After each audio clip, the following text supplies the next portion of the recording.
It's time once again to go racing. It does not get any better than this. The pressure is really on now. Yes, it's pole position. Lights out and we're racing in PSGL. The first lap has been absolute chaos. What an overtake. Oh no! I've never seen anything like it.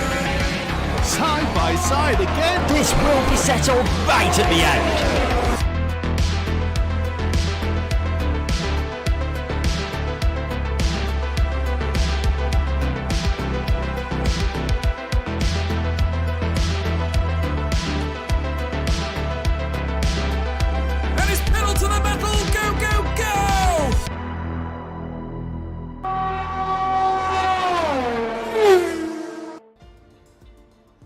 Good evening then everybody and welcome along to round 7 of the PC F3 Championship here at Premier Sim Gaming Leagues. My name is, as always, Paul Zytrix Buckley, and oh god do I have so many things to bring you up to speed on before we go into qualifying in Saudi Arabia. So much has happened over the last week since we crossed the line and the checkered flag, if I can get my words out, in Austria just 7 days ago. Alongside me, as always, to bring you all the updates and all the action is Sam in the commentary box. Good to have you with me again tonight, Sam. And yeah, we've got a lot to bring people up to speed on, don't we? Yes, there is a lot. Obviously, if people haven't seen already, we've got a different winner to what the finish was. We've got a completely different podium. We had someone who, Jake Finch, who had obviously disfortune.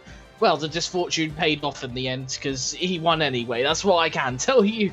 But yeah, there's a lot of incidents that went through, and I think I'll let you get underway with them, Paul, to be honest with you, because there's a lot.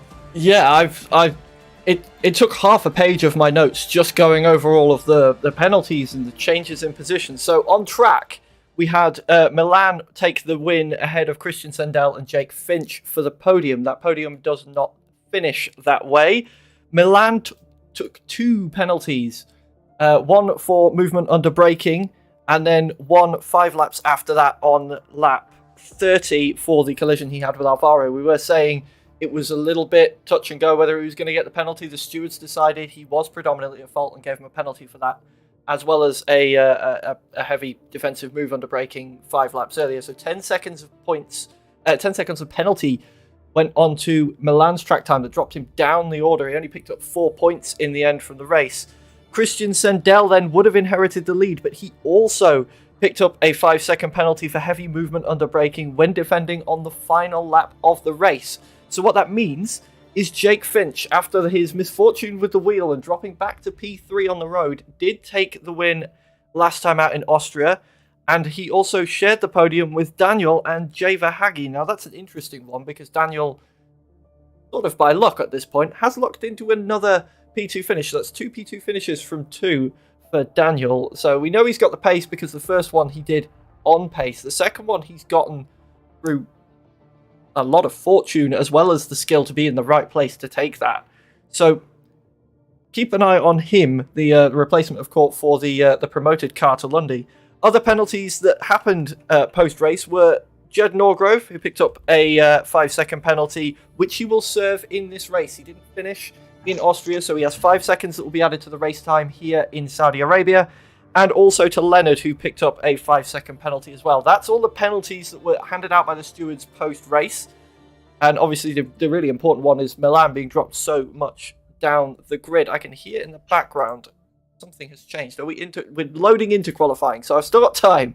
We're not quite cars on track yet, because that is all the penalties. But of course, we are in Saudi Arabia. Let's focus on this week. And this week, Saudi Arabia, we're off to Jeddah, which is the newest track on the Formula 1 calendar. And it is presented to you this evening, as you can see on screen, by Grid Rival. Grid Rival, new sponsor with PSGL.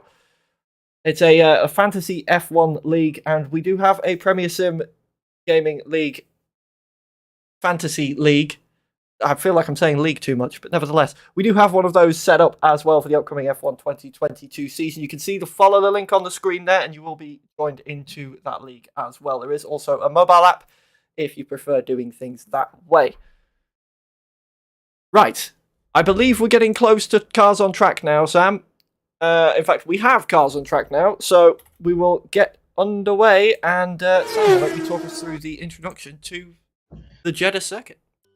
Well, I mean, there's no words really. It was quite controversial at the time, but this is a track that is high speed, not much overtaking opportunities, but does provide a lot of chaos. And well, in qualifying, there's something that every driver hates, and that's an invalidation. And be sure to watch out for that because this track is so quick, it's so windy. The drivers focus, they require full focus and full concentration throughout the entire lap. Just going on board with Bryn there, a slight lapse of concentration, and you've gone into the wall, and that's a bit of damage to your front wing. He's on the medium tyres though, so this lap is not going to be representative whatsoever. But invalidations are definitely missing the wall. Is definitely or hitting the wall is definitely going to be a common thing this evening. But at this track, it is very, very narrow as well. So again, overtaking is quite a premium at this circuit considering its fast and rather tight nature. Ooh, and yeah, if Bryn had no damage to his wing from that first little tap with the wall, he's definitely got it now because it's come flying off the car at the final corner. But I think it was coming into the pits anyway. But yeah, as you say, it's a very difficult track to overtake at around here. So it's gonna be a case of pick your point where you want to try and make a move. Of course, we do have the DRS to try and aid the overtaking as well. As let's just see, Bryn's left the session. I know he was having some technical problems before we started. I do hope he's not still suffering with those because it would be a shame to lose him from the session. Meanwhile, right now we're taking a look at Daniel in that second McLaren seat, currently on a hot lap. I'm not quite sure what to compare his time to because we haven't got one just yet. Let me set up as well the details for the tyres for everybody. You can see that. Everybody on the soft tyre, no surprises there. And as Daniel makes his way down, he is not coming into the pits. So this will be a time set, and it is a 1:26.6, which is some 0.4 faster than the other time that's been set so far by Harlan Marquis. And yeah, I'm expecting some times to come in thick and fast very, very soon now, Sam, as everybody starts to get their eye in. And indeed, Marcus Thor has come across the line as well with a 1:27.0, and Milan with a 1:20.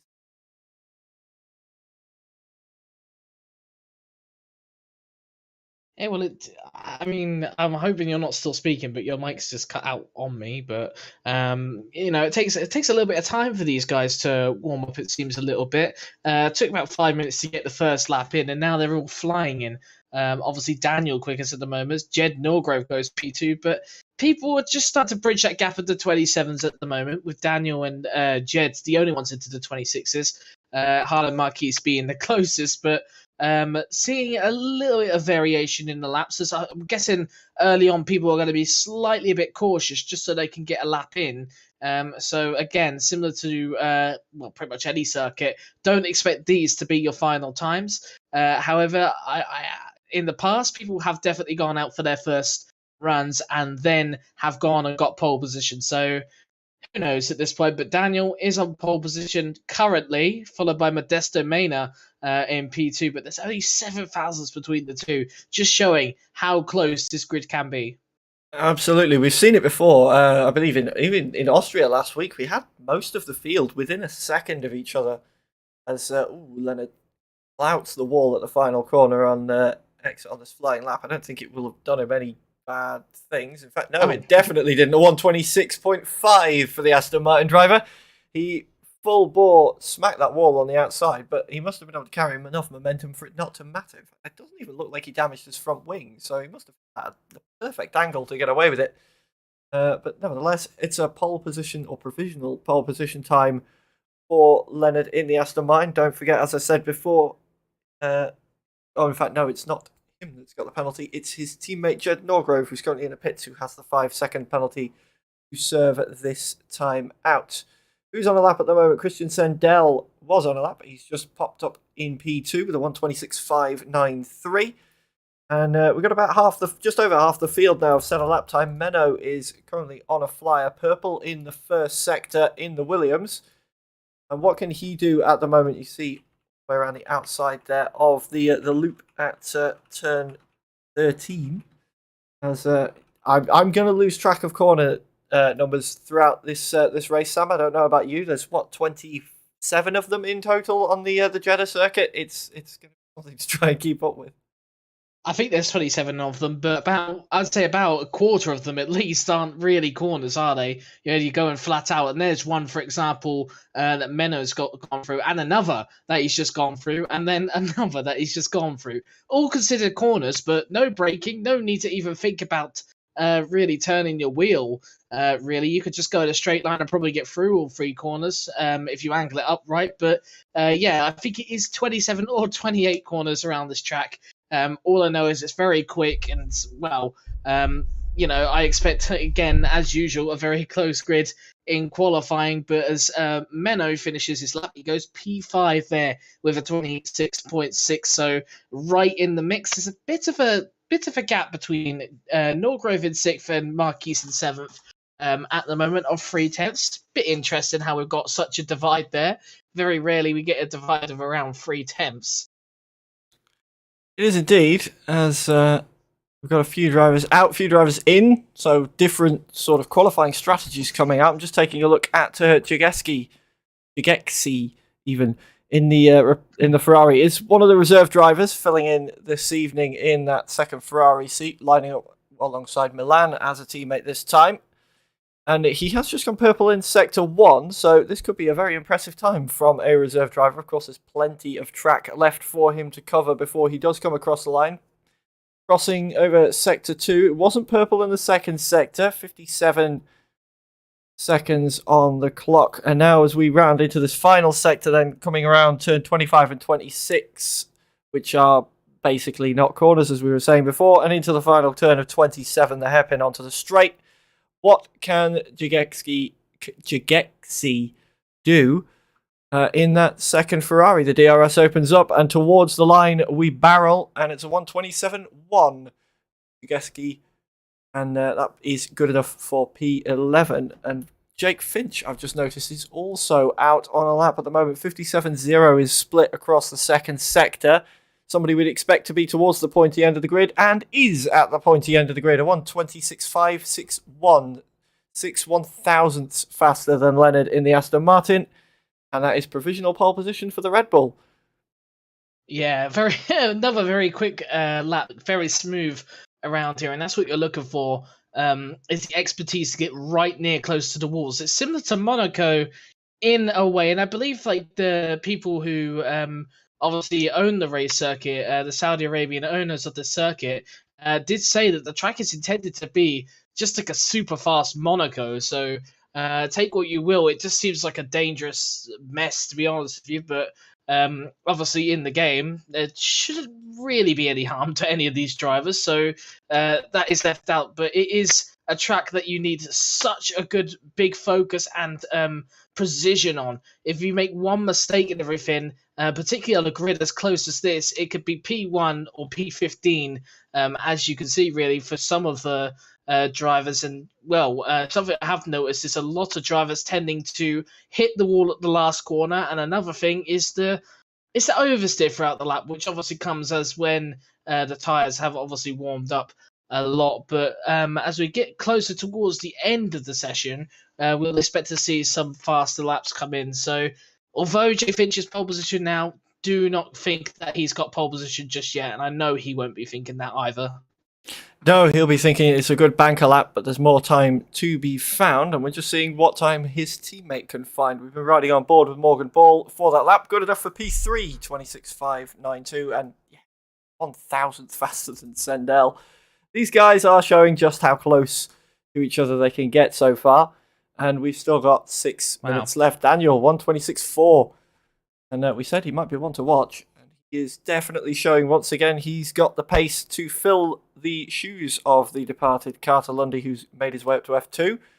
And Modesto Mena as well, popping himself up there with the pointy end. It's very, very tight indeed between, go back as far as P6. There's only 2/10 separating them, which is not a lot at all, but as you say, plenty of time to be found. And just going back to what you're saying about focus as well, of course, this track it's 6.1 kilometers long. You might not think it, given the lap times we're getting, but that is just due to the nature of it being quite squiggly and very fast. But 6.1 kilometers, that's a lot of the grey ribbon you've got to keep the car in the right part of. So if you lose focus, as you say, you are going to lose some time towards the end of the lap. And I'm wondering if we may see that start to creep in during the race, a little bit of race fatigue coming in. Of course, we've got 25 laps, I believe it'll be, around here. Quite some distance these guys have to maintain absolute focus on. It's going to be interesting to watch as the race goes on. But for now, we are closing out qualifying. Daniel still holding provisional pole with that 1:26.4. And with a few minutes left, we're expecting to see the times tumble even further, Sam. Yeah, of course they will, and you've still got loads of drivers on laps right now. You've got Menno on a lap, you've got Sendel on a lap. I'm not sure how serious Sendel's lap is. I'll see in a minute. Okay, well, it's definitely not serious the way he's gone into that corner. But Menno on his lap right now, he's coming through down to sector 3, very, very quick through those corners. There's a lot of chicanes here as well, which is just super, super quick. But this long straight, this is probably the best place to overtake other than turn 1, is because this long DRS straight, I've noticed, is very, very good. If you're in the DRS, you can catch up to someone so quickly. And I don't even know why, but it just seems way more effective than most DRS straights on the entire game. But yeah, into that final corner is a brilliant place to overtake for someone. So this is one of those tracks similar to Austria, where if you're running P2 right behind the leader on the last lap and everything, as long as you've got the ERS to benefit yourself, you're probably in a much better position simply because of that DRS straight right towards the final corner.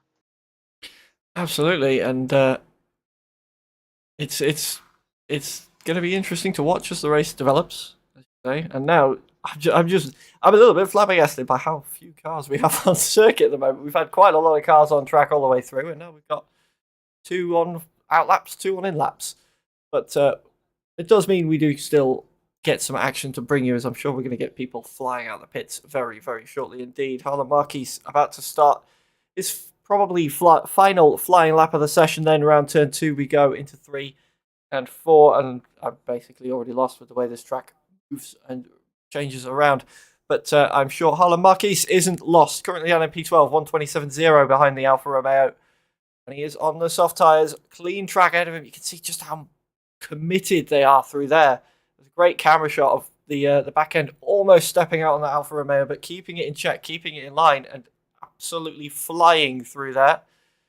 Not quite purple in the first sector. And oh, there was a big twitch as we came around the loop at the top of the circuit, and that's probably cost him some time. Very, very well held to keep it out of the wall there was Harlan Marquis, because you're going quite quick there, and to catch it is quite something, but it will have cost him a tenth or two, I'm fairly certain. Can he make that time up around the final parts of the lap we go? He's still 2 tenths up on his best in sector 2, so he's still making improvements even with that small wiggle at the top of the circuit. Just the 3rd sector to go, which is a little bit more open around this long, almost double left-hander we go, and towards the hairpin at the final part of the circuit. What's the lap time going to be for Harlan Marquis? 27.0. His first offering in qualifying as we come towards the end of his next lap. We come across the line, and it is a 1:26.7 for Harlan Marquis, so he does move up to the top 10. Much further than that at the moment, Sam. Yeah, I think that might be the last one for Harlan Marquis. I don't know what the time is because I keep getting yellow flags at the top, and well, 1:49. Yeah, he could get round again, possibly, but will he want to do that though? Because his tyres obviously used now, and he compromises himself out for another lap. And well, it looks like he's saving this lap, so potentially he could go again. But yeah, I think everyone now is starting their final lap, so we're in for a bit of a ride in this next couple of minutes. We absolutely are. I think we've just seen Sendel come across the line down in P7. Of course, we saw he was right up at the pointy end in Austria in both qualifying and the race on track, albeit with the penalties he did drop back. So P7, probably not a comfortable position for Christian Sendel to start in, but we'll take a look on how he does again. Just how that section there. And look at the traffic he's got ahead of him now. Oh, is he going to be able to navigate this? They are moving quite nicely out of the way. He's got the AlphaTauri in front of him now as we head around the loop at the top of the circuit. And that AlphaTauri dives off to the inside, so not really getting in the way there, but I'm sure it was a bit of a scary moment. flying through that first sector and seeing 3 cars parked right in your way. Doesn't seem to have distracted him as we head towards the end of Sector 2. Let's see what his split time is at the moment down in P7. And the split time is 0.2 faster. Don't forget, he's on a 1:26.5. If nobody else improves and he finishes 0.2 faster, that's pole position for Christian Sendel. That's how close this grid is. So we'll watch him now as we head into the final sector of the lap then in the Alpine. Even with the traffic, the distractions, and being down in P7 at the start of this lap, none of it's phased him so far. One more corner to go and then a squirt on the throttle as we head towards the line for Christian Sendel. What is this lap going to be? As we head across the line, it is provisional pole, a 1:26.313 for Sendel. And that is a strong showing as we come towards the end of qualifying. What can our former provisional pole sitters do? Daniel's out in a lap at the moment. Modesto Mena is, Menno, Jake Finch, all of them very close together on the timings. Morgan Ball goes P2 with a 1:26.341. We're keeping our eyes on Daniel at the moment. He's gone purple in the second sector as we head into the final part of the lap. Jed Norgrove moved up to P4. We've got Harlan Marquis cross the line in P10. He won't be improving, but we figured that one anyway after the lap we've just seen. But now, Daniel coming across the line as Jay Vahagi retires from the session. The McLaren driver heading towards the line. That's pole 1:26.289 for Daniel. And what can the likes of Modesto Mena and Menno do? Modesto Mena has invalidated the lap. And Menno, he's hit the wall. Well, he's not hit the wall, but he's touched the wall. And, well, obviously Mena's out of this now, but Menno, he's touched the wall there. He was 2 tenths up at this time. Probably going to be competing for pole position. I'm not so sure if he's going to be competing now because he's touched that wall. A slight hesitation, but we will see as he comes to the line. How's Milan doing? He's invalidated. So it's literally all down to Menno here. Last corner then, here he comes. And is he going to be good out of the last corner? No, he's not. So I don't think it's going to be a pole position lap here for Menno. I could be completely wrong, like I said, but no, it's not. He's up to P5, though, which he does get past Modesto Mena, which he'll be happy with. But that is qualifying and well. Daniel, what a time there. 26.2, and I went on board with his entire lap. It just looks super smooth. No mistakes or anything, just perfect of a lap, and really you couldn't get much better than what he done there as a lap. So well done to Morgan Ball and Sendel in particular for getting very, very close to that lap. But Daniel, nothing but perfect was that last lap he set. Absolutely, the car looked absolutely glued. He was fully committed around every single corner, and he made the time. And yeah, he made it look easy, to be honest, around here. Which I've driven this track a bit, and I'm definitely no fast driver, but it can be a tricky beast to get right with the way the corners flow, and Daniel just schooled everyone in this qualifying session with a 1:27.289 to put it on pole, and definitely filling the shoes of the former driver of that car, Carter Lundy, who's now in F2. And I don't want to jinx it, but we've seen 2 podiums from 2 for Daniel. I'm expecting a third one after the qualifying he's put in here. Will it be his first win? He's finished second so far in his outings in F3.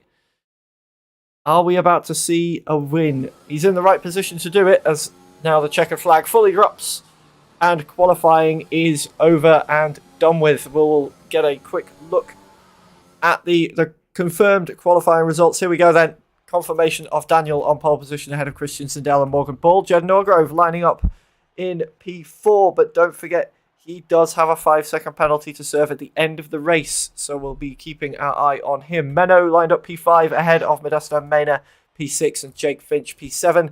Leonard, Milan, and Jagexi rounding out the top 10. Codonigolo finished 11th ahead of Harlan Marquis and Marcus Thola. Thomas Lamanen and Alvaro 14th and 15th, with Houseman and Jay Vahagi 16th, 17th. Bryzix in 18th, and 19th was Bryn, who I believe was having some technical issues throughout that session. So we hope he's managed to get those sorted and can make some sort of a recovery drive. Now, as we get ready to go into the race once more, all the drivers are going to be loading in, but we will once again remind you tonight's race is brought to you by our new partner, Grid Rival.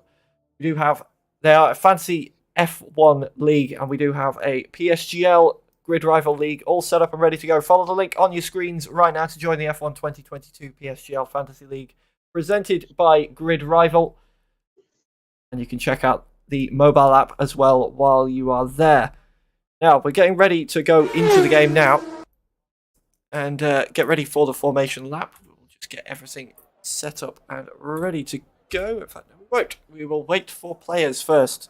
But get your predictions in the chat now. Who do you think is going to take the win here? Will we see the first win from Daniel? Are we going to see the likes of Sendel, Ball, or Finch come and rise to the top here in Saudi Arabia? Drop your predictions in chat. And Sam, I'll ask you what your prediction is for the race right now. Who's winning this one? Well, considering his form at the moment in the last two races, I think that Daniel's got this one in the bag.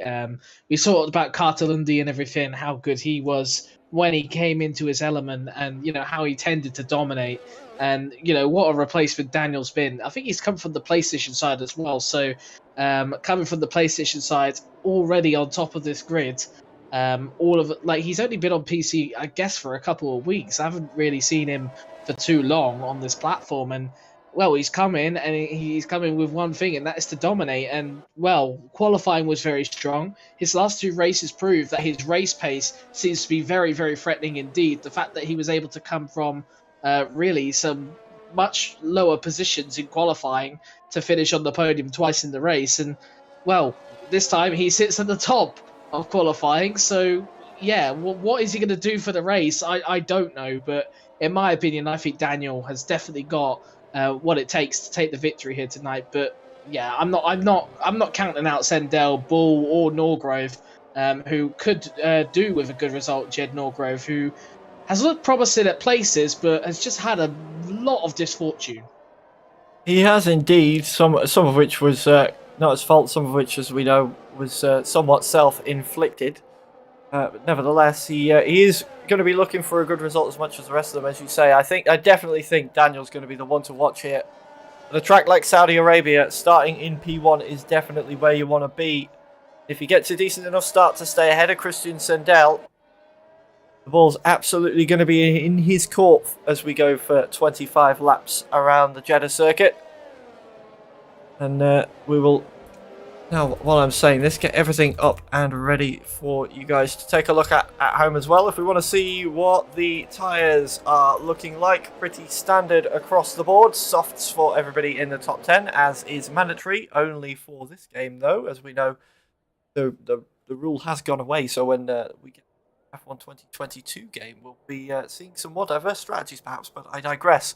All mediums from the top 10 backwards, with the exception of Bryn, who's starting on the soft, so looking to make an early charge through the back half of the field after the technical issue in qualifying. I'm sure we will get a one of those AWS graphics popping up to let us know what the predicted strategy is very shortly as well. They usually tend to pop up around about somewhere on the formation lap. I'm surprised we haven't seen one yet, to be honest. But as the cars all start now, their pre-described number of burnouts as we get onto the grid. We await the lights to go out in Jeddah. Daniel will lead the field away as we start 25 laps. I think Bryn is ghosted, so I'm not sure he's actually part of this grid, unfortunately. But we've got a great view now as we see all 19 cars lined up ahead of round 7 of the PSGL. And now the lights are coming on. 3, 4, and 5 lights.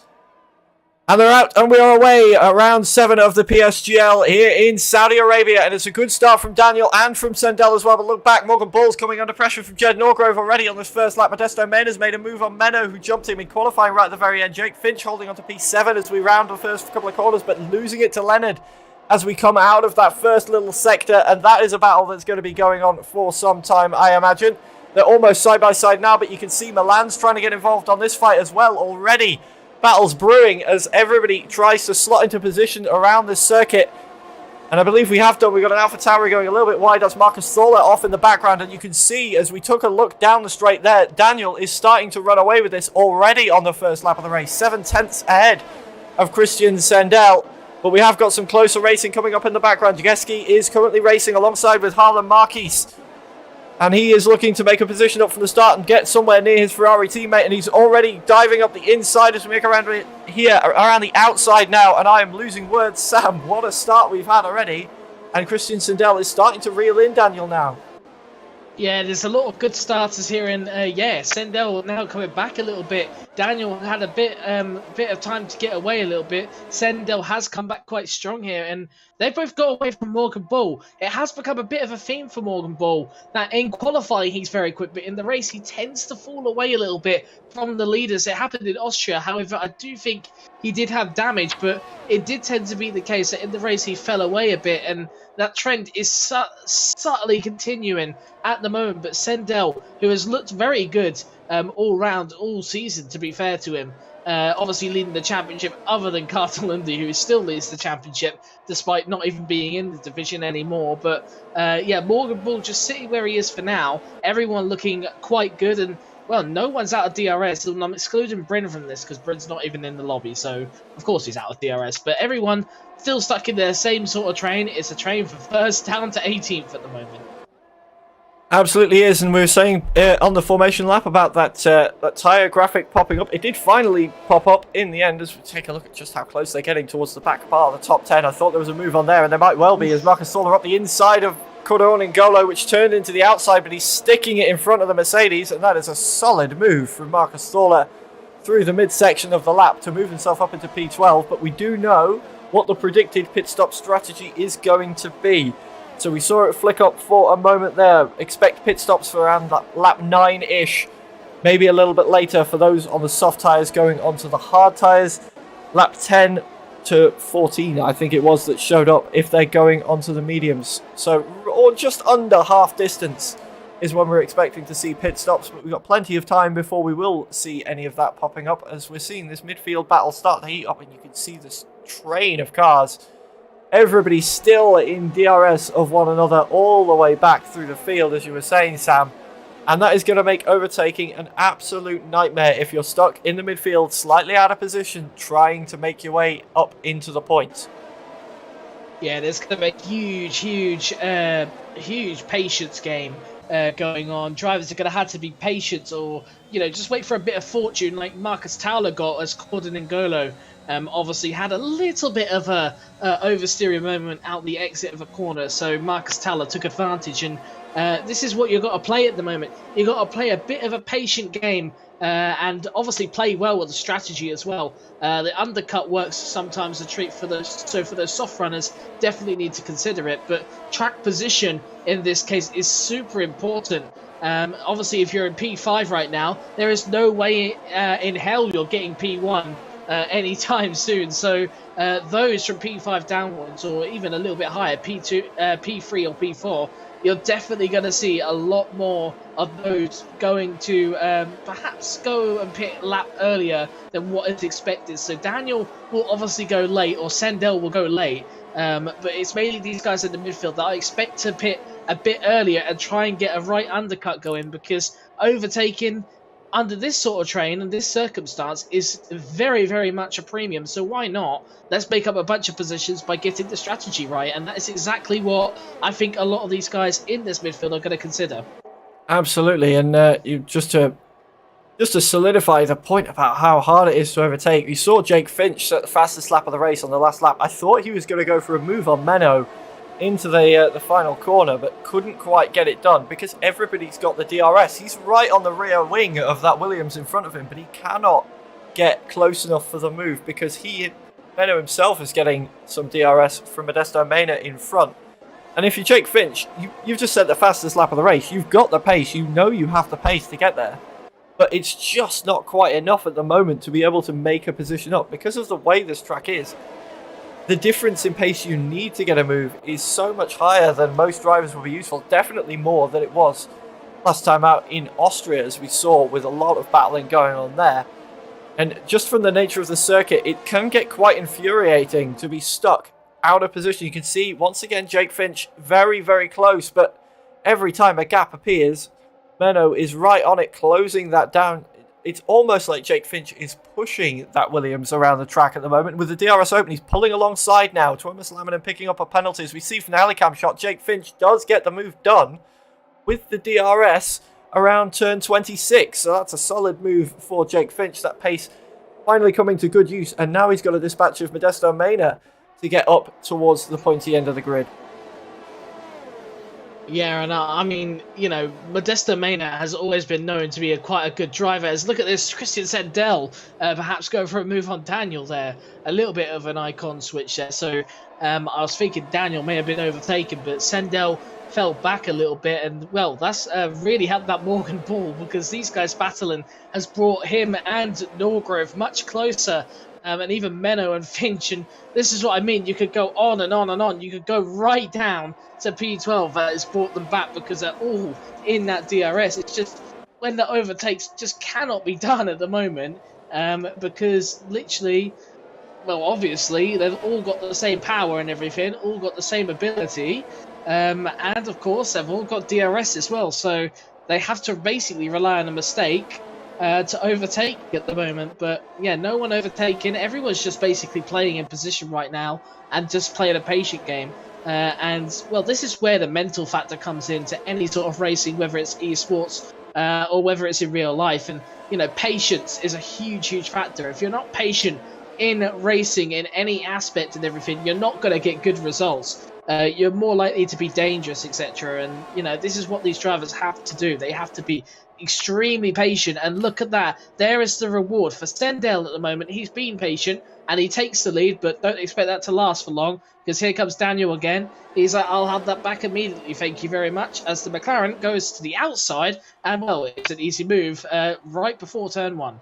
Yeah, and we've got some moves happening up and down that main straight as well. We saw with Cardone Golo and Alvaro swapping places, Thomas Laminen, Christian Hausmann swapping places, and I was anticipating a move from Jake Finch there, who once again is getting very close to the car in front as the lap reaches the final part, but not quite able to get a move done just yet, having to sit around in P6 for now. But he's definitely a man on a charge behind the wheel of that Red Bull, trying to get back towards where we would have expected him to be, near his teammate up towards the top half. Speaking of his teammate, it's looking a little bit like Morgan Ball is starting to pressure Christian Sendell through the middle sector of the lap, a little bit more than Sendell is pressuring Daniel at the moment. And if we take a look at using the telemetry we have available, we can see in terms of ERS, they're all roughly the same. So even on that front, there isn't really an advantage to be gained or lost at the moment for the top three. It is all going to come down to attrition and just pure mental capacity. Who can keep it in a straight line for the longest? As we see, Daniel once again is going to fall foul of being the leader of the train. No, he's not, in fact, for now, holding on to it. Whether this is tactical from Sendell to get him on the next straight with the DRS, we'll have to wait and see. Daniel leads him down. He's dropped back. It's going to be a good chance to Daniel defending this. No, he's not. Easy move for Sendell. He's battling, but yep, Sendell by there. But I thought the same thing. I thought that Sendell's decided to lift a little bit, but that's really brought all the top six together, and that is one place I would not love to be right now, and that is leading this race, simply because of the pressure behind you, and of course the likelihood of these guys battling each other is quite scarce. But one interesting thing really is the fact that there are some people in the midfield that have used a lot of their ERS, and it's quite confusing in a way because they're all in the DRS zone anyway, so they're all getting a bit of boost from obviously the drag reduction system. Why are they using all their ERS? Because obviously if they save it and everything, an opportunity can come calling, and if they don't have the ERS to attack and everything, and the person in front of you will likely have it to defend, so no position will be made. You'll be basically in the same situation as you were in before. So if I was everyone, it would just be saving at the moment, saving that ERS and making sure you're just quick enough to stay within that DRS zone. Absolutely, and speaking of the DRS zone, we have got a bit of a breakaway now. The pack from Christian Sendell, who now leads this race, all the way down to Harlan Marquis have managed to break away a little bit. Alvaro now leading a separate DRS train. We can see this train all the way back now, and will we be about to see a change for the lead as we get across the line? Jake Finch has come into the pits and got a penalty for it, which is not what he would have wanted. Side by side for the lead though as we go around turn 2. I thought there was going to be contact there between Sendell and Daniel. They're holding on for now. Jed Norgrove is attacking on Morgan Ball as well at the inside, almost taking Sendell at the same time. And I think Morgan Ball was taking a little bit of a look at what was going on in the lead there and didn't quite keep an eye on his mirrors close enough, and Jed Norgrove stole the position away. Well, because these two were battling in front, of course they were going to be slower through the corner, and Sendell didn't get the greatest of exits, so Morgan Bull basically was blocked off by the Alpine, so he was obviously trying to take advantage of Sendell, but Sendell blocked him off, and Norgrove was just like, oh, I'm just going to keep my normal line, go around the outside and take the position, so Morgan Bull basically had the opportunity to go P2. In the end, he's ended up in P4, so not really happy days for the Red Bull driver, or really for the Red Bull team, because Jake Finch picks up a 5-second penalty. That is going to be costly, especially if there's a safety car and he's having to pit again. That 5 seconds obviously will really draw him down the field. So really, it's an interesting one. But look at Modesto Mena. Could be looking at opportunity down the inside, or is he going to wait? He probably will go down the inside. He's side by side. And oh, he sent it. And I tell you what, he might get Jed Norgrove as well here. That would be a magnificent move if he did. Just misses out. And well, into the pits he comes. He would have probably loved to be ahead of Jed Oh, that was Norgrove. close. Oh, yeah, that was close. And I think a little bit of a similar reaction to you, Paul, would have been from Modesto Mena there. Heart in mouth moment there. Almost went straight into the back of that Aston Martin, but into the pits both those two come. But Modesto Mena probably would have loved to come out of that final corner ahead of Jed Norgrove, but two in one corner doesn't really go in that aspect because of the fact obviously they're not free wide. But yeah, those guys, as expected, did come in earlier. Daniel and Sendell going a little later, so obviously I said about the undercut, and the undercut has happened. So for Leonard, he's now got to kind of keep in that DRS off the front two. Otherwise, these two are just going to fall back. And, well, the understeer there didn't help him. Oh, my goodness. And then the oversteer as well didn't help him. And then, obviously, in the end, he probably won't get DRS now. And now has a bit of pressure from Jagetsi. That's a difficult one to say from behind. So expect an overtake here with the DRS open. As he goes open with it, will we see a change for the lead as well? But that was expected. Here we go though. Jagetsi up the inside, around the outside, doesn't get it. Leonard, who I expect probably to come into the pits now because he looks like he's struggling on those soft tyres, and so he does, and so does everyone. But Jagetsi. Yeah, now every soft into pits. we were talking about the undercut, and I wanted to bring this up, but we didn't really get a chance with all the action. We did get some useful information. Jake Finch picked up a penalty, but he did pit a lap earlier than the likes of Modesto Mena and Menno, and he came out in front as they're 3 wide down the main straight there as we see them coming out of the pits. That's is that Jake Finch involved in that? It is indeed. He's got Modesto Mena for company now. Side by side, they're locking wheels coming around the second corner. This battle's heating up all of a sudden, but I think Jake Finch is going to have to give that position up for now. And he does indeed, and then becomes the cork in a bottle. And look, Christian Sindel and Daniel have come out behind Jake Finch, behind Modesto Mena, and behind Jed Norgrove. So we were talking about the undercut, and that's just how powerful it is. The leaders have lost 1, 2, 3 positions in the space of a lap. Yeah, I mean, this is now a bit of a bottle now. You can argue from Sendell and Daniel, because we talked about how difficult it was to overtake. They'll be begging on mistakes of the drivers in front of them now to get in a sniff of chance of getting P1 in this race now. But Jed Norgrove has all of a sudden gone from not really being anticipated as a potential race winner to really now being probably very favourable. But here comes Sendell anyway. He's looking to the outside of Jake Finch. Finch sticking to that inside line. Definitely going to be tight squeezed into this corner. Jake Finch does brake late to keep the position. But how long is it going to take Sendell to get past Jake Finch here? He's got another good opportunity here in the slipstream. Jake Finch doesn't have any more DRS. Look how much he's been trying to defend. And here we go again. Oh, that was aggressive defending. But you know what? He has definitely kept the position. And well, for Sendell's sake, that is not very good days for him. He would have loved to dispatch that Red Bull as quick as possible. And it just hasn't happened. As it does seem like Jake Finch has been a little bit panicky with the ERS at the moment. But he has had a lot of defending to do, I do have to say. And well, there's more coming. Yeah, now I'm going to play devil's advocate a little bit here for the likes of Sindel and Daniel, who perhaps ruining a little bit how strong the undercut came out with the likes of Jed Norgrove, Modesto Mena and Jake Finch in front of them. long as they can stay within 5 seconds of Jed Norgrove, then there's within 5 seconds of Jed Norgrove, yeah. No, Jake Finch. Jake Finch. Well, no, because here's the thing. Jake Finch has the 5-second penalty for speeding in the pit lane, but Jed Norgrove has the 5-second penalty that he took last race. Oh, yes. So he will not finish this race in the lead if he doesn't get 5 seconds ahead of Modesto Mena. So currently, with all the pit stops handled, it would be Modesto Mena in P1, Sindel, and then Daniel. But now we're seeing Sindel overtaking Jake Finch on the road up the inside into the hairpin, and he's getting blocked a little bit by the Alfa Romeo. That slide from Jake Finch out the final corner. That will have cost him a little bit on the exit, but now they're side by side going down the start-finish straight. Daniel watches on as a little bit of weaving. Good God, I thought there was going to be contact there, and Jake Finch coming back at him. He's got the inside into turn 2 on the Alpine, and they are fighting for this position right now, still side by side. Daniel getting closer and closer as well.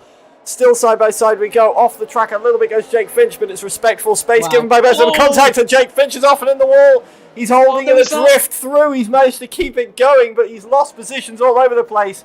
Rejoins just in front of Jageski down in P16. And he gets a time penalty, which I honestly think is a bit harsh for how well he held that drift. That was some Fast and Furious Tokyo drift level Red Bull car control going on right there, but it has cost him. Well, I mean, originally it looked like some very, very good racecraft between Sandell and Jake Finch, and no matter, it probably was. It's just unfortunate. It's just that slight as a tap there, and Jake Finch obviously was sent off. And wow, real Max Verstappen Brazil 2016 vibes. How he kept that out the wall there from Jake Finch. And you know, ironically, it is in a Red Bull, and it is a very young driver as well who's causing something, who's saving something like that. So. Yeah, pretty incredible save, I have to say, because it looked almost a certainty on board that with Daniel that he was going to go straight to the walls. So well held by Jake Finch, but obviously in terms of the position, unfortunately, it's not a good thing really. In the end, whereas obviously with Max Verstappen, he kind of just held where he was anyway. Now this could be important. Modesto Mena has made the move on Jed Norgrove, and at the moment has kept hold of that position. Of course, he won't have DRS to the car in front of him for the time being. But if he can keep Jed Norgrove between himself and Sendal and Daniel, that is an extra little bit of breathing room that Modesto Mena has for this race. Now, I'm trying to think of the highest Modesto Mena has finished so far this season. And short of looking at the standings, don't think I can remember off the top of my head. I will do a very quick little take a look while we watch this unfold, and but he's definitely in a very good position at the moment, is Modesto Mena, to take a very strong result from this race, potentially even the race win. We'll have to wait and see, but of course we do have another spanner in the works, so to say, to throw into this race, and that is the alternate strategy runners still haven't pit yet. I'm not expecting them to get massively undercut into the race lead, but they will be on the faster rubber as the race comes to a close, so it'll be interesting to see where the likes of Houseman, Alvaro and Marcus Thorler can finish this race.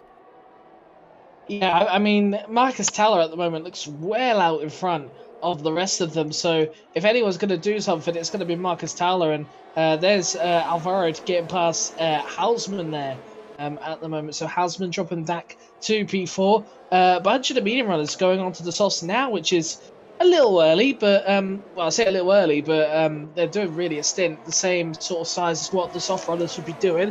And here's another interesting thing, and that's retirement. And Laminin, I think, has done it in the pits, so I mean, unfortunately, I don't think that's really going to affect much in the end when it comes to safety cars. But for Marcus Towler at the moment, he is running smooth and dry, one safety car, and his race is basically won at this point because he is by far quicker than any of the other medium runners, well, shown by where he is right now compared to them.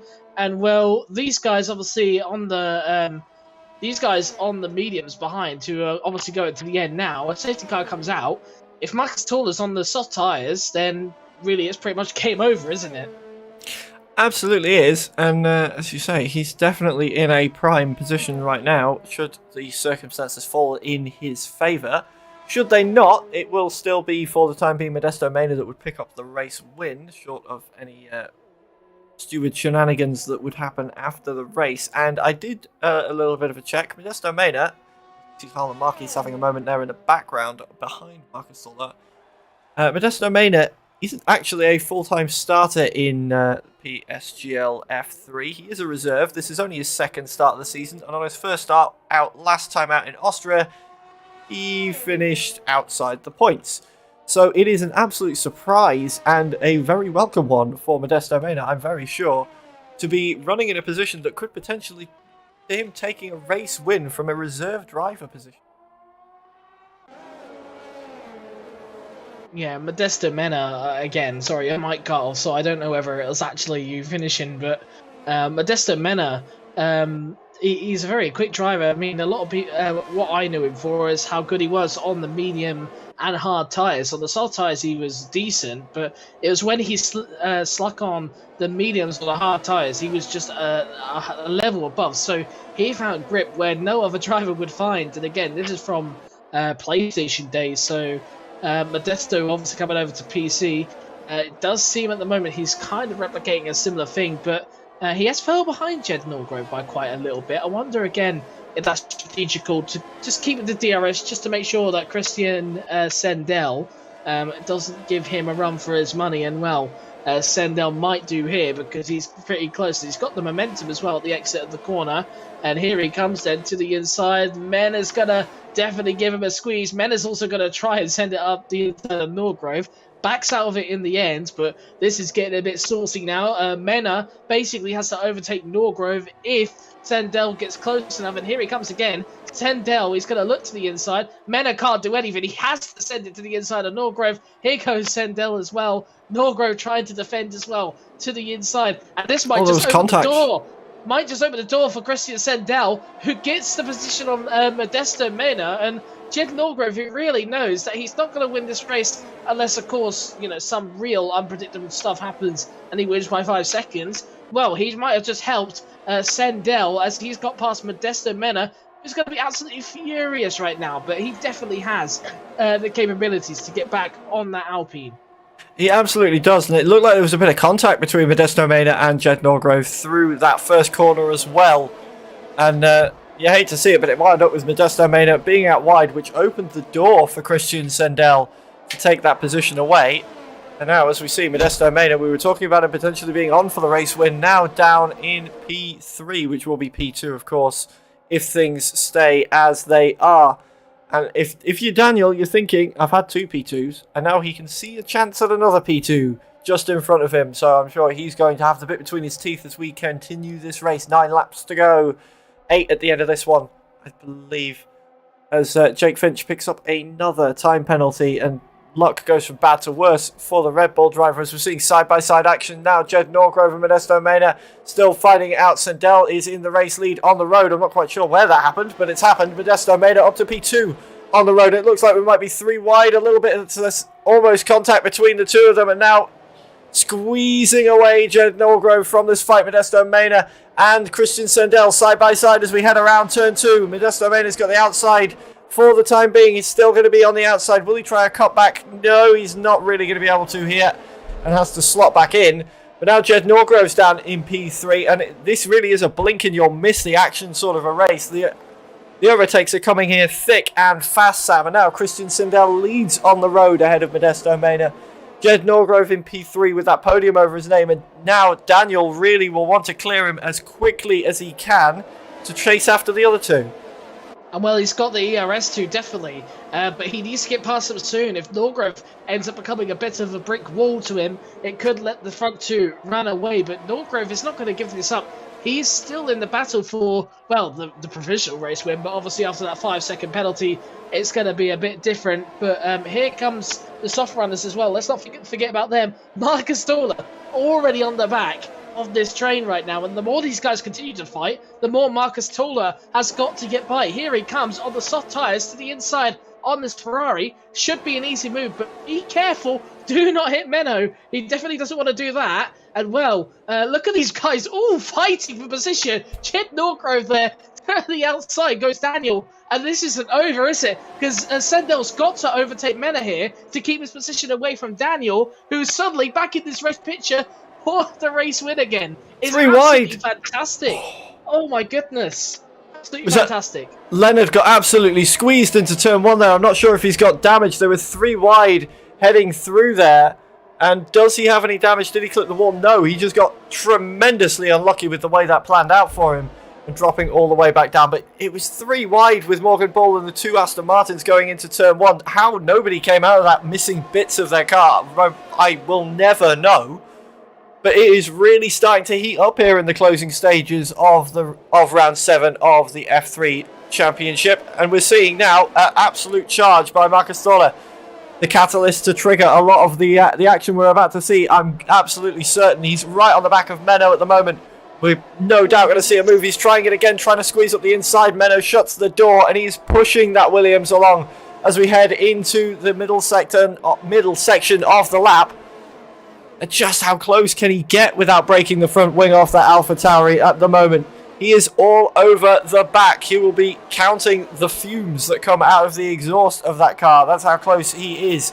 And you can see it's bringing him closer and closer to Jed Norgrove as well, who was battling for the lead not long ago. And now he's trying to go around the outside of Menno onto the start-finish straight. He's absolutely nailed him around the outside. A tremendous move from Marcus Stoller to move up to P6. And now he's got Jed Norgrove in his sights. There's a battle for the lead going on as well. Modesto Mena and Christian Sendel going side by side with Mena coming out on top. Daniel looking at Sendel. Now we're seeing Marcus Stoller around the outside of Jed Norgrove at turn 2 and up into P5. We've got 6 laps to go and Marcus Stoller is absolutely charging, Sam.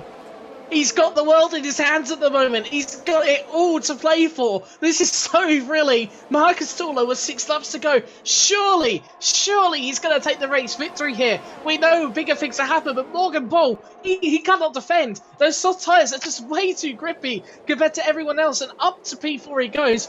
3 more cars to check off the list, and it's been the 3 drivers at the front of the entire race. And I said about Marcus Stoller, he'd need a safety car if he wants to win this race. I tell you what, his pace in the race has been absolutely fantastic. It's the fact he's got no ERS left compared to these guys. He's really going to have to depend on the grip of those soft tyres if he is to win this race now.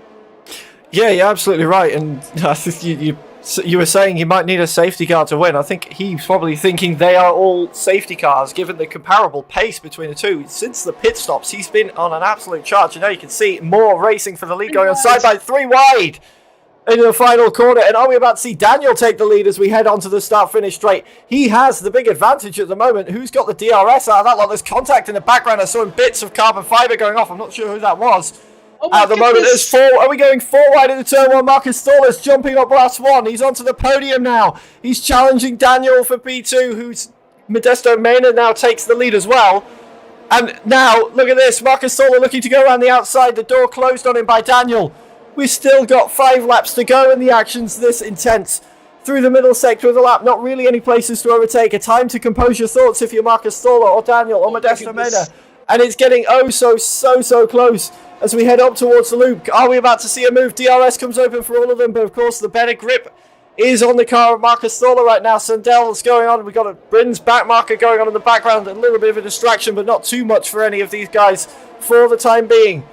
Round into the second half of the lap we go then. Marcus Stoller still all over the back of Daniel, and surely we're going to see a pass for the podium coming up very shortly for Marcus Stoller, who is absolutely flying still behind the wheel of that AlphaTauri. Already he's looking to go on the outside. He's almost inside the McLaren. That's how close he is.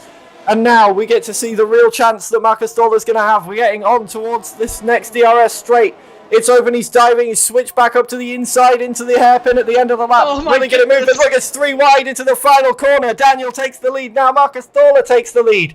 Modesto Mena losing 2 positions in the space of a corner. And now Marcus Stoller from P11 is leading, but he's got to defend Daniel with the DRS alongside. Modesto Mena with the DRS alongside as well. And now back down to P3 goes, and Sandel's diving up the inside. And I need an oxygen tank, Sam. Oh my goodness. Marcus Stoller came out of the last corner in the lead, and now he's sat down to P3. almost P4. He really needs to get the grip on these two leaders. At least needs to be in P2. If he's not in P2, he's not really going to be in the same position. He's falling off a little bit at the moment. Maybe he's got a little bit of frustration from what happened with Sendell, but the adrenaline is rushing in that Norwegian driver right now. But Daniel in the lead of this race again, and you know, I don't even know who's going to win this race. At one point it was Daniel, then it was Modesto, then it was Tola, then it was Sendell. It's absolutely incredible action going on here, and I still don't know who's going to win this race. Has Marcus Tola still got the grip in those tyres to get the lead back? Has Modesto Mena got the strategy right to stick with P2? But even in that case, they've all got DRS behind it. It's so powerful. If you're in P2, you have to go for the lead, otherwise you're going to sacrifice your position. So literally anyone could win this race. It's absolutely fantastic racing, absolutely fantastic action as well. And these drivers, they're being so clean with each other. It's absolutely ridiculous, because you would expect usually for things to get a bit fireworky. How the fact we've had no safety cars, we've had no damage or anything, is an absolute shock to me, and it's absolutely well played by all these drivers. Here we go again then into turn one. We saw a bit of weaving from Daniel, but it's not saved him now as he's been jumped by both of them. Modesto Mena takes the lead. It's a little bit of contact between Tola and Daniel, but no love lost between the two. I don't think there was any damage there. Marcus Tola holds on to P2 for now. Modesto Mena now in the lead of this race. He's the one in the commanding seat that will be dragging everybody along behind him. And is this going to be how we finish? We don't know. 3 laps to go around this 6.1 kilometer Jeddah circuit, and I don't think anybody's going to know who wins until we cross the start-finish line for the final time. It's currently Modesto Mena in the lead. Marcus Tola on the alternate strategy started P11, now up into P2, staring down the barrel of a race victory. Daniel, he's had 2 P2s in 2 starts, sits P3 at the moment. Sendell's been up there the whole race now, watching this action unfold in P4. Morgan Bull's up in P5 as well. Meadow is down in P7, but may just be able to hold on to P6 with the penalty that Jagexi's got. And then there's that whole pack behind them as well. But this is the battle to watch now. The DRS open for just about everybody except Modesto Mena. And now with side-by-side, Marcus Tola taking the lead as we head into the hairpin.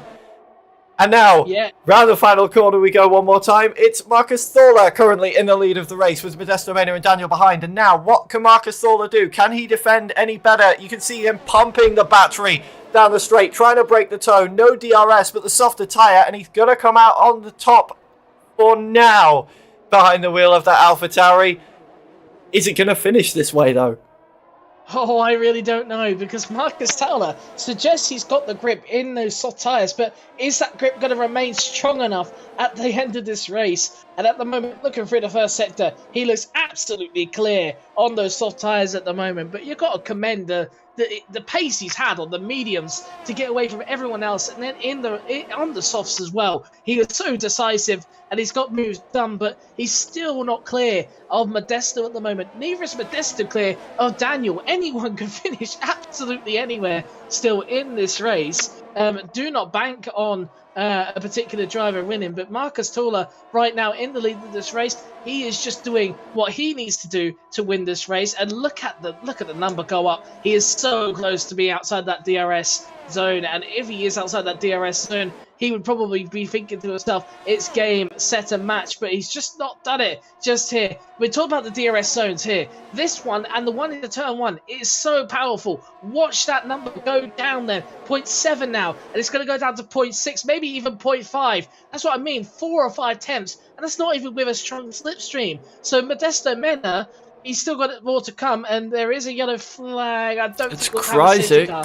Yeah, it's Kryzix has gone out round about turn 22, 23. Speaking of, look at that, there's fighting going on at the lead. Marcus Stoller's now having to defend very heavily from the two behind him. And this is all because Marcus Stoller had a bit of a dodgy exit from turn 22 on that last lap. That's how the gap came down just as quick as it did. It wasn't just the DRS. A bad exit from turn 22 round here. You're carrying that lack of momentum all the way down towards the final corner, and you can see just how much it's costing Modesto Mena right on the back of Marcus Stoller now with just 2 laps to go. Does he have damage? I'm not sure, but it does look like Modesto Mena's got a lot more pace right now. He's slotted back in. Whether this is tactical by Marcus Stoller or not remains to be seen. We're on the penultimate lap of the race, of course, but it does look like he does have damage. Yeah, he's got no pace through the corners. Watch him through here. He's going to be so slow compared. Look at this. He's a bust through the corners all of a sudden. And he's hit the wall again. Surely he's got damage this time. He's hit the wall 2 times in a row. From look like what could have been a certain victory. He's coming back stronger, but from what looked like a certain victory, now it's going to be a real big anxious thing. Yes, he's definitely got damage there. The understeer through that corner was ridiculous. And look at this then. Daniel, he needs to get past here if he wants to have a hope and chance of winning this race, because Modesto Mena has been able to clear Marcus Toller. He's not giving up this P2. He is going for it still, but I don't think it's really going to be enough. Daniel gets past him, and well, now Marcus Toller is going to fight for his podium with Christian Sendel. And is Sendel going to get him? Surely he's going to get him to the inside. Marcus Toller gives him a bit of a squeeze. Look at Daniel there, go down the inside and take the lead of the race. Still, I don't know who's winning this race. Now it's the top 3, Modesto, Daniel and Sendel, who's going to possibly be in a chance of winning. For Marcus Toller, absolute devastation to get the damage, and so close to the end as well. But Daniel at the moment leading the way. But Modesto Mena and Christian Sendel, do not count them out. Any of them can still win. But Modesto Mena, all he has to do is keep a bit close, and possibly, just possibly, he could get the race win here. Half a lap to go for Daniel. Looking for his first race win since he joined 2 races ago. Replacement for Carter Lundy. He's got Modesto Mena right behind him. Morgan Bolt, you can see just that damage has cost Marcus Toller so much in this race. It's sad to see just how much. I thought I saw the dodgy exit, but it was indeed, he clipped the wall in fact, and it's cost him so dearly. But now the 3 we watched through the entire start portion of this race, all coming close together for one final time then. Just a few corners to go for all these drivers, but we've got one strong DRS straight left for Modesto Mena to try and get the move done on Daniel.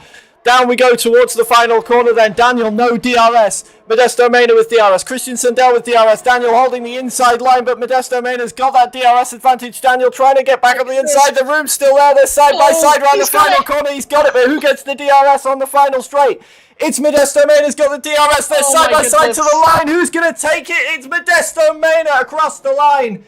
Finishes in P1 ahead of Daniel and Christian Sendel, and I don't think we could have had a closer finish if we'd have orchestrated it. So close between them. You can see how close the field was as well, all the way down to P9 finishing already, with Milan rounding out the top 10 now. And what a fantastic race, Sam. I need to breathe.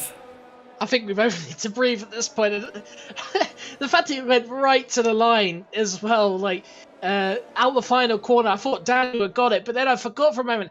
Wait a minute, Modesto has the DRS still, and oh my goodness, he took it right to the line. And well, for Daniel, you know, he is going to be absolutely devastated, because on the final lap, leading this race, and then out the final corner, still leading this race. But then obviously to the line, just beaten because of a bit of DRS there. Sendel finishes P3 as well. But these 3, they've been at the front all race. But I tell you what, it's still just commiserations for Marcus Toller. He was 2 or 3 laps away from what looked like a pretty convincing chance at winning this race. And then obviously a slight mistake. And this happens a lot when you're pushing like he was. And yeah, that big mistake cost him big time. And in the end, from what could have been a potential race win for the Norwegian, it's no point, and you go home with nothing. Absolutely. As we see, the game giving driver of the day to Alvaro, I would argue it quite possibly should be Marcus Toller for the drive he came through on the alternate strategy, or indeed any one of these 3, with the phenomenal racing we've had throughout the evening. As we see Modesto Mena takes his first win in PSGL F3 on the PC League here in round 7. A reserve driver, of course. This is only his 2nd race start, with a no points finish last time out in Austria. He's filling in again, and he's filling in well this evening. Daniel takes his 3rd P2 from 3 race starts. It's his favourite finishing position so far as we await the confirmation of the results. There we are. Modesto Mena beating out Daniel by 0.115 seconds across the line in an absolutely nail-biting finish there, ahead of Sendel rounding out the podium. Alvaro, that's why he got driver of the day, Sam. He made that alternate strategy work as well. He's really snuck under the radar with that, but from P15 on the grid, Alvaro finishing P4 just outside the podium ahead of Morgan Ball and Jageski, with Menno, Leonard and Christian Hausmann rounding out the top 9, and Milan the top 10. Jed Norgrove finishing P11, but he will no doubt drop back a little bit with a 5-second penalty he does have to serve added on to his race time. Harlan Marquis P12 with Cadorn N'Golo, and a very unfortunate Marcus Thorler in P14, with Bryn finishing 15th whilst not really being here. And Kryzix, Jay Vaggy, Jake Finch, and Thomas Laminen are DNF retirees for this race. And what a race it was! I'm desperate to try and grab some drivers for interviews, Sam. I want to see who we can grab at the moment. Let me just pop in the Discord. Who we can grab hold of. We'll try and get them in a moment, Sam. But yeah, that was... this is a track you look at and people go, oh, it's very hard to overtake around Saudi Arabia. And you think, oh, it's a bit like Monaco, and Monaco's a bit of a procession, and it can be quite boring as much as it is the jewel in the crown. Mount Monaco has proven to be quite boring with these regulation of cars specifically as well. And I was expecting the same coming into this race. I was thinking, right, I'm going to have to fill a lot tonight because there's not going to be a lot of action. Because, well, let's be honest, it's Saudi Arabia. It's a very fast-flowing circuit with not a lot going on. But my God, did they prove us wrong. Wow. I mean, fair play to all those drivers involved in the front of that field, because that must have been the most stressful race. Yeah, obviously enjoyable race for some of them, but most stressful race they've probably competed in ever, because 1 minute, they were having to sit P3, and next minute they were fighting for the race win, and the next minute they were down in P4 or P5 again. So 1 minute you're winning, the next minute you're completely out of the battle, and then you're back in the winning picture again. So, oh my goodness, that's got to be probably one of the most entertaining races, if not the most entertaining race I've ever watched, whether it's real life or whether it is in a fictional sense. I've done a lot of commentary at this point. That's got me up there with one of the best races, because the unpredictability, although Modesto and Daniel are among my favourites to win this race tonight, the way that those two finished P1 and P2 was definitely not the way I was expecting in the end. And, fair play to absolutely every driver at the front of the field in particular tonight. And also Marcus Thorler. I know he didn't get the result, but the performance tonight he set was well above the rest of the guys outside the top 10 in that race. He really performed a strong one. And, when you feel bad for drivers when you're supposed to be impartial, I tell you what, it does make me feel really bad for Marcus Thorler, because, well, it was a race win in the bag, really. And, the slightest mistakes, because your tyres are worn, they're getting warm, the slight pressure as well that you have in that position. And, well, unfortunately for him, it's gone from hero to zero in the matter of, 2 laps left. So, for Marcus Thorler, hats off, really. But, obviously, his own mistake in it cost him a race win. But, yeah, in terms of the racing, though, for everyone else, including Marcus himself, it was absolutely fantastic action every single lap. And like I said, out into the first corner, I didn't know who was going to be in the lead. 1 minute this guy was in the lead, then next minute another guy was in the lead. It was just brilliant action from lap 1 to lap 25. Absolutely superb. Absolutely was, and sadly it's looking like we're not able to grab any of the drivers for interviews this evening. A lot of them do have to hop off from what I've seen in the Discord going on. So we'll wrap it up there and let everybody that's still here go off to watch the F2 race that is going on as well as we speak. They'll be probably just into the middle part of their qualifying session, so we'll get out of the way and let the F2 drivers take to the stage. Of course, go and watch our F3 alumni already, Carter Lundy, as part of that, along with all of the other F1 Esports Challengers drivers that are taking part in the F2 division.